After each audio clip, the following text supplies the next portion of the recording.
نحمده ونستعينه ونستغفره ونؤمن به ونتوكل عليه ونعوذ بالله من شرور أنفسنا ومن سيئات أعمالنا من يهده الله فلا مضل له ومن يضلله فلا هادي له ونشهد أن لا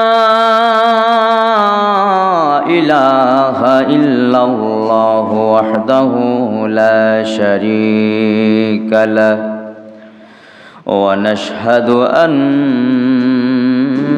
محمدًا عبده ورسوله الذي أرسله بالحق بشيرا ونذيرا وداعيا إلى الله بإذنه وسراجا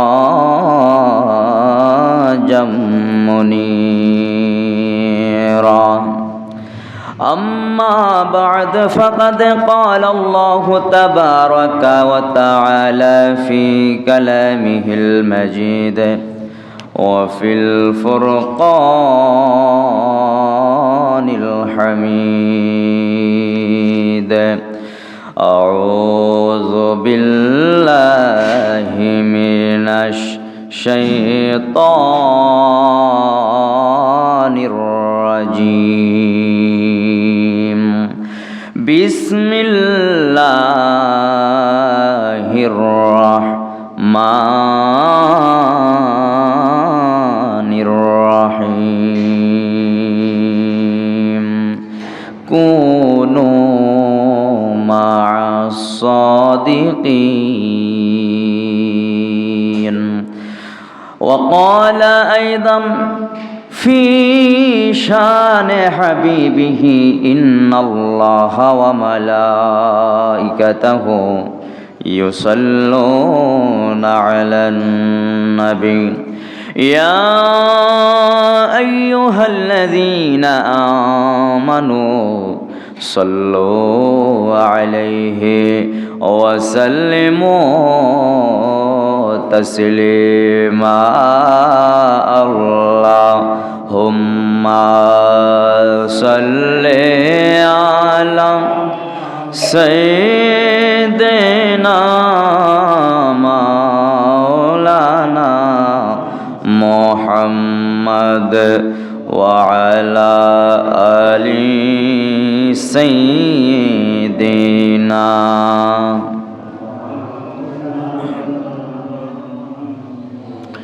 अर्श हक़ है मसनद रिफ़अत रसूलुल्लाह की देखनी है हशर में इज़्ज़त रसूलुल्लाह की सलातुन या रसूलल्लाह अलैकुम सलामुन या मोहम्मद मुस्तफ़ा जाने खुदा को खुदा जाने मोहम्मद मुस्तफ़ा को सलातुन या अलैकुम सलामुन या जलवागर हो जलवाए नूर खुदा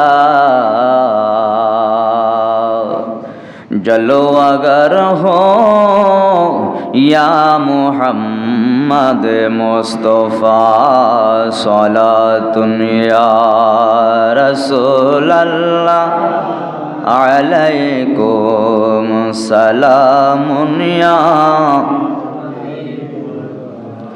जलो अगर हो মিম হাও মিম দাল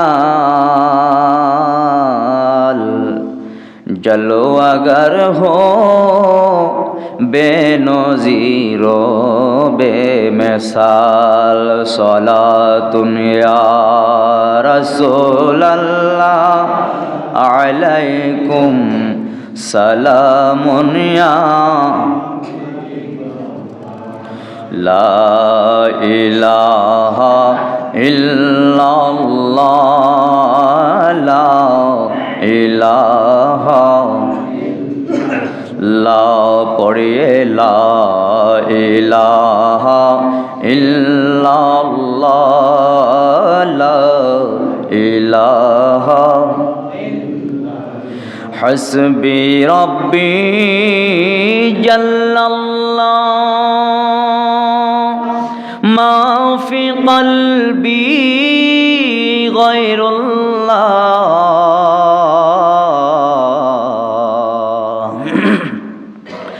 হাসবি রাব্বি জাল্লাল্লাহ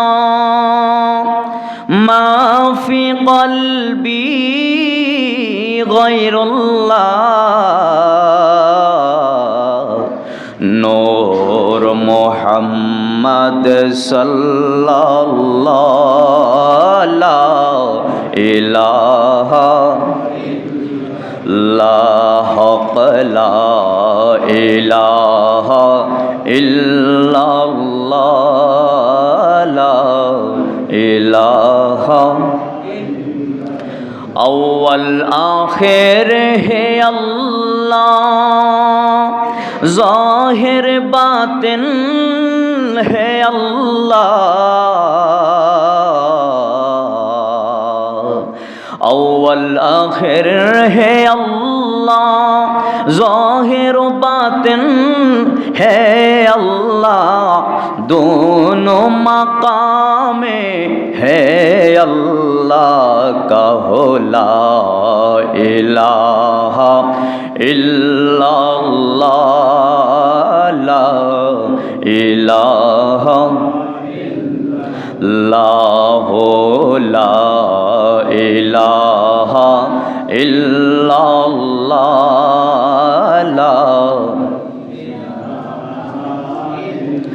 ला इलाहा इल्लल्लाहु मुहम्मदुर रसूलुल्लाह सल्लल्लाहु अलैहि ওয়াসাল্লাম। সকলে বলি আলহামদুলিল্লাহ। সেই উমর যিনি ইসলাম গ্রহণের পূর্বে যখন কাফের মুশরিকদের পক্ষে ছিলেন তখন তিনি তাদের পক্ষে লিডার ছিলেন। আবার যখন ইসলাম গ্রহণ করেছেন মুসলমানদের পক্ষে এসেছেন তখন তিনি মুসলমানদের লিডার হয়ে কাফের মুশরিকদেরকে পরাজয় করে ইসলামের অনেক বিধিবিধান প্রকাশ্যভাবে চালু করেছেন। তোর মধ্যে একটা হলো আজান। হযরত উমর রাদিয়াল্লাহু তাআলা আনহু ইসলাম গ্রহণের আগে মুসলমানরা প্রকাশ্যে আজান দিতে পারত না, ভয় পাইত। যখন উমর ইসলাম গ্রহণ করেছেন তখন উমর রাদিয়াল্লাহু তাআলা আনহু বলে দিলেন, ইয়া রাসূলুল্লাহ, ইয়া হাবিবাল্লাহ, নবী গো, আমি যখন আপনার বিরুদ্ধে ছিলাম তখন আপনারা প্রকাশ্যে আজান দিতে পারেন নাই। এখন আমি উমর আপনার গোলাম হয়ে আমি আপনার ইসলাম গ্রহণ করেছি, আমি মুসলমান হয়েছি। এখন কেন গোপনে আজান হবে? এখন কেন অপ্রকাশ্যভাবে আজান হবে? এখন আজান গোপনে নয়, এখন আজান হবে ওপেনে, প্রকাশ্যে আজান দিবেন। সুবহানাল্লাহ বলেন। হযরত ওমর রাদিয়াল্লাহু তাআলা আনহুর সাহসিকতায় লিডার যদি শক্ত থাকে, লিডারের জবান যদি দারাজ থাকে, তার হুঙ্কারে দেখবেন কর্মীদের মন চাঙ্গা হয়ে ওঠে, দুর্বল কর্মীরাও দেখবেন সবল হয়ে ওঠে। উমর যখন হুঙ্কার দিয়ে দিল, এ মুসলমান বীরের জাতি, এতদিন প্রকাশ্যে আজান দিয়েছেন, এখন আমি উমর এসেছি, আমি আপনাদের পক্ষে বীর হয়ে লড়ব। এখন প্রকাশ্যে আজান হবে, সুবহানাল্লাহ বলেন। তারপর থেকে প্রকাশ্যে আজান দেওয়া শুরু হয়ে গেছে। আর মুসলমানরা তো সেই জাতি যারা নেতৃত্ব দিয়ে আসছেন, নেতৃত্বে তো মুসলমানদের শোভা পায়। কোনো কাফের মুশরিক বেঈমানরা তো নেতৃত্ব দিতে পারে নাই, কারণ মুসলমানদের পক্ষে, প্রকৃত মুসলমান যারা, তাদের পক্ষে আমার আল্লাহর সাহায্য থাকে। যার কারণে বদরের যুদ্ধে মুসলমানদের সংখ্যা মাত্র 313 জন। কয়জন? 313 জন ছিল। কাফের মুশরিকরা ছিল হাজারের উপরে। তো 313 জন তারা ইমানের বলে বলিয়ান ছিলেন, তাদের সাথে আল্লাহর সাহায্য ছিল। যার কারণে 313 জন। মাসটা ছিল রমজান মাস, 17 রমজান। রোজা অবস্থায় তারা যুদ্ধ করেছে। 1000কে পরাজিত করে মুসলমানরা বদরের যুদ্ধে বিজয় অর্জন করে, ইসলামের বিজয় সুনিশ্চিত করে গোটা পৃথিবীবাসীকে মডেল হিসাবে তুলে ধরেছেন। মুসলমান দেখো, সংখ্যায় কম হলেও ইমানে বলে বলিয়ান যদি হতে পারো, সংখ্যায় কম থাকা সত্ত্বেও আল্লাহর রহমত থাকবে, তোমরা বিজয় অর্জন করবে। এখন আমরা মুসলমান সংখ্যায় বেশি হওয়া সত্ত্বেও আমাদের ইমানের দুর্বলতার কারণে আমরা ইহুদি খ্রিস্টানদের কাছে মার খাচ্ছি, ঠিক কিনা বলেন? তা আমরা ইমানে অনেক দুর্বল হয়ে পড়েছি। সুতরাং ইমানের দিক দিয়ে দুর্বল হলে চলবে না, কারণ হক বাতিল এটা চলবে, কিয়ামত পর্যন্ত চলবে।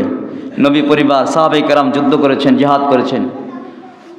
কারবালার ময়দানে ইমাম হুসাইন রাদিয়াল্লাহু তাআলার নেতৃত্বে ওই 22,000 আর কত মাত্র 82 জন তাদের বিরুদ্ধে যুদ্ধ করেছেন।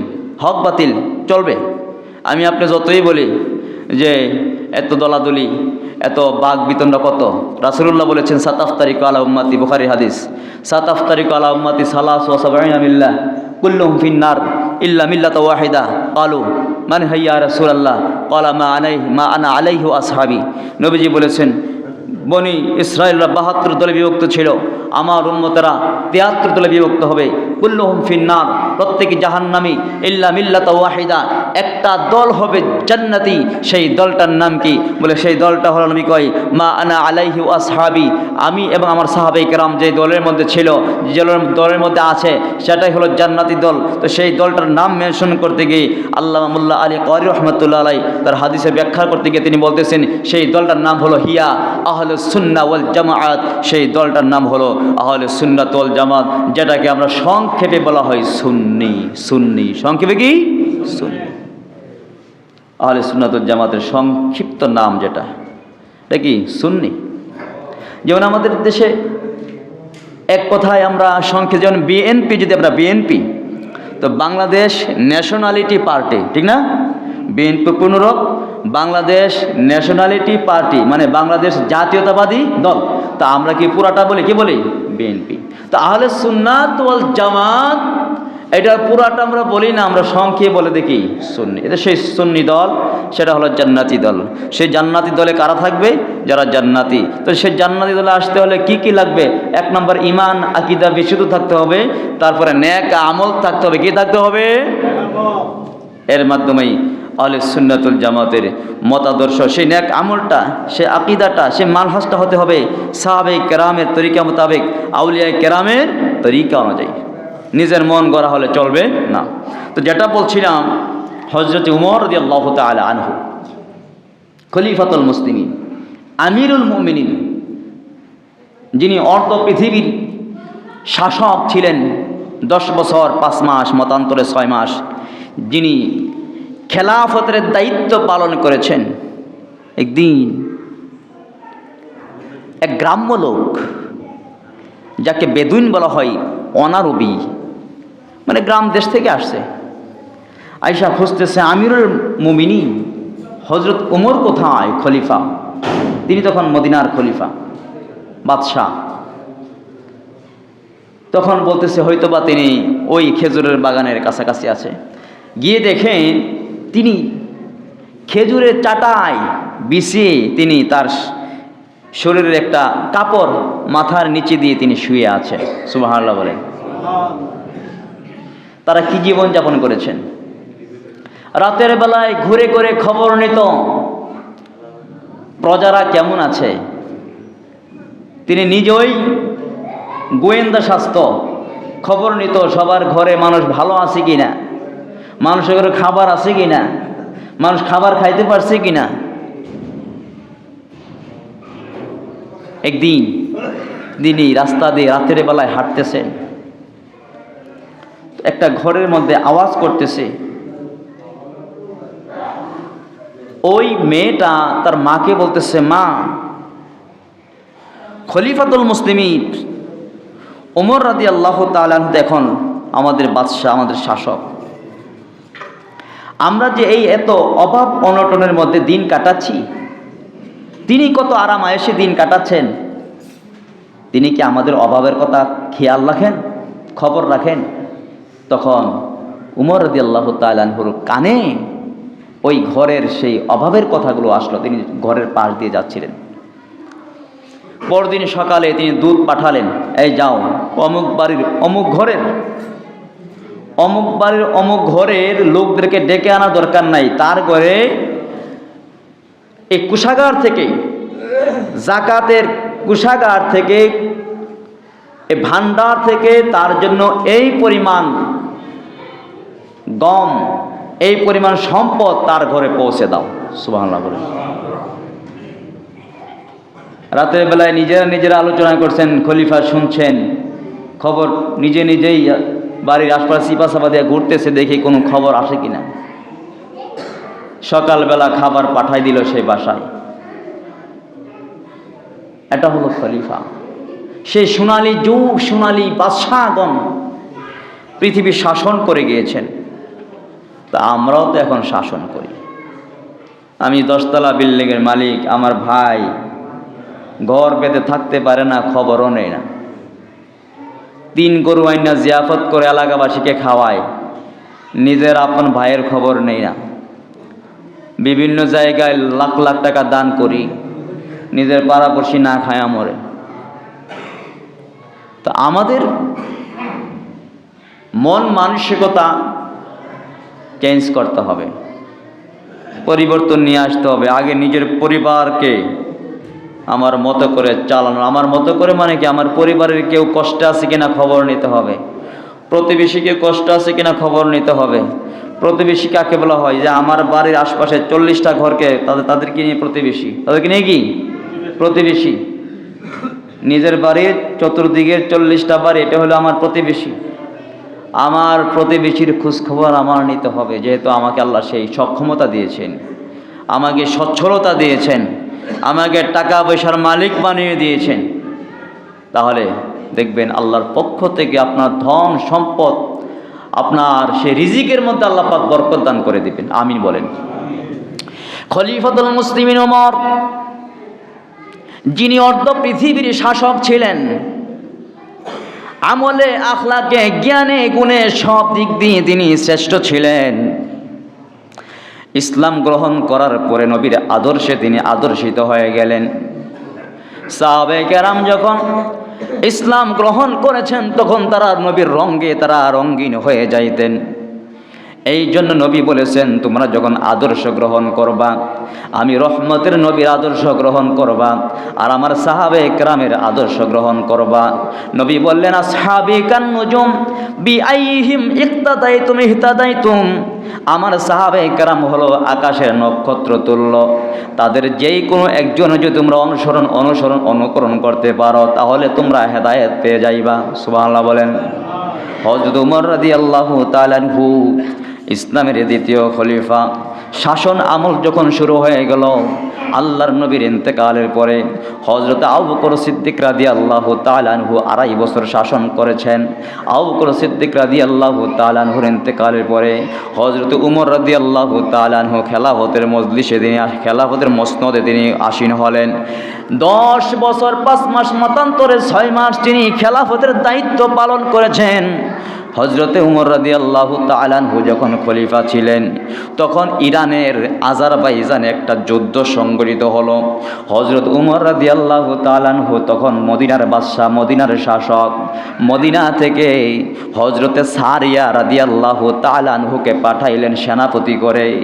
ওই যুদ্ধের সেনাপতি করে হজরতে সারিয়া রাদিয়াল্লাহু তাআলা আনহুকে পাঠাইলেন। সে আজারবাইজান ইরানের নাহাওয়ান্দ নামক জায়গায় সে যুদ্ধটা হবে কাফের মুশরিকদের বিরুদ্ধে। সেই যুদ্ধের সেনাপতির দায়িত্ব পালন করবে হজরতে সারিয়া রাদিয়াল্লাহু তাআলা আনহু। 1 মাস লাগে সেখানে যায়া পৌঁছতে। এত দূরত্ব হেঁটে হেঁটে যেতে হয়, অনেক সময় ঘোড়া দিয়ে, উট দিয়ে যেভাবে যেতে হয়। তৎকালীন সময়ে প্রায় 1500 বছর আগের কথা বলতেছি, 1400 বছর আগের কথা বলতেছি। নাহওয়ান্দের জমিনে দিনটা ছিল জুমার দিন, শুক্রবার দিন। যুদ্ধ চলছে। হযরত ওমর রাদিয়াল্লাহু তাআলা আনহু তখন মিম্বরের মধ্যে দাঁড়াইয়া জুমার নামাজের সময় খুতবা দিচ্ছে। ওই সময় রাসূলুল্লাহর জমানা থেকে শুরু করে এখন খুতবা তো আরবিতেও হয়।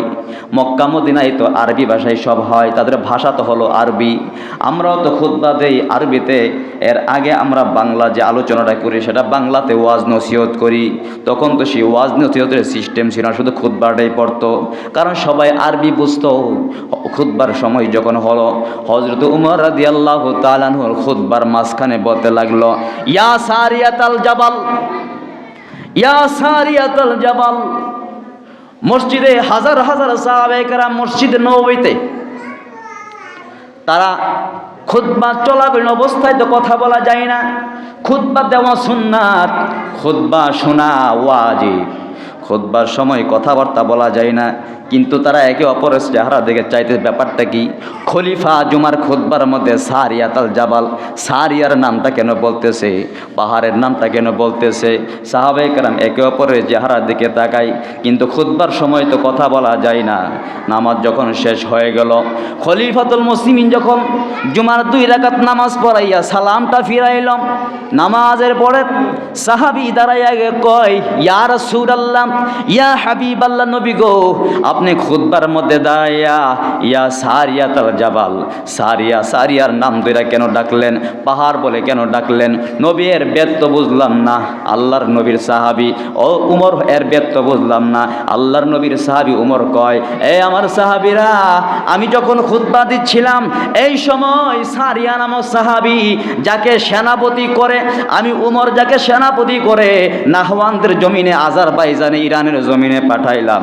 ওই সময় যুদ্ধ শুরু হয়ে গিয়েছে। কাফের মুশরিকরা পাহাড়ের 4 দিক দিয়ে তারা বেষ্টনী করে ফেলতেছে, মুসলমানদেরকে আক্রমণ করে ফেলবে, মুসলমানদেরকে নাজেহাল করে ফেলবে। আমি দেখতেছি তারা একটু অমনোযোগী হয়ে যুদ্ধ করতেছে। আমি এখান থেকে যুদ্ধের অবস্থাটা দেখতেছি, মিম্বরে দাঁড়াই আল্লাহু আকবার বলেন। আর 1 মাসের দূরত্ব উমর মসজিদে নববীর মিম্বরে দাঁড়াইয়া সে যুদ্ধের চিত্রটা দেখতেছে। আল্লাহু আকবার কোন। ওমর কই, আমি দেখতেছি আমার চোখের সামনে ভাসতেছে সারিয়া তার সেনাপতিরা পাহাড় থেকে দূরে সরে পড়ছে। পাহাড়টা যদি কাফের মুশরিকরা দখল করে নিয়ে ফেলে, মুসলমানদেরকে পরাজয় করে ফেলবে। এই জন্য আমি এখান থেকে ডাক দিলাম সারিয়াকে, এ সারিয়া, ইয়া জারিয়াতাল সাবাল, এ ইয়া সারিয়াতাল জাবাল, সারিয়া রে, পাহাড়টারে সংরক্ষণ করো। পাহাড়ের ওই পাশে কাফের মুশরিকরা, ওই পাশে কাফের মুশরিকরা, তোমরা পাহাড়ের চতুর্দিক দিয়ে ভালো করে খেয়াল করো, তাহলে তোমরা যুদ্ধটা করলে যুদ্ধে জয়লাভ করতে পারবা। এই কথার আওয়াজটা হযরতে সারিয়ার কানে পৌঁছে গেল। সারিয়া পাহাড়টা সংরক্ষণ করলো। এরপর যুদ্ধ করতে মুসলমানরা সেই যুদ্ধে বিজয় লাভ করলো। আরো জোরে কোন সুবহানাল্লাহ। যখন অনেক দিন পরে সেই নাহাওয়ান্দের জমিন থেকে একটা চিঠি আসলো ওমর রাদিয়াল্লাহু তাআলা আনহুর। সেই দরবারে চিঠিটা যখন আসলো, সাহাবায়ে কেরামের মধ্যে চিঠিটা যখন আসলো, আসার পরে বলতেছে, একজন দূত পড়তেছে, রে, আমরা যে ওই দিন উমরকে জিজ্ঞাসা করছিলাম আপনি কেন মিম্বরে দাঁড়াইয়া ইয়া সারিয়াতাল জাবাল পড়ছো, ওই যে দেখো চিঠি চলে আসছে, সেখান থেকে হযরত সারিয়া চিঠির জবাব দিল। কে যেন ওই যুদ্ধের দিন আমাদেরকে আওয়াজ দিল, ইয়া সারিয়াতাল জাবাল।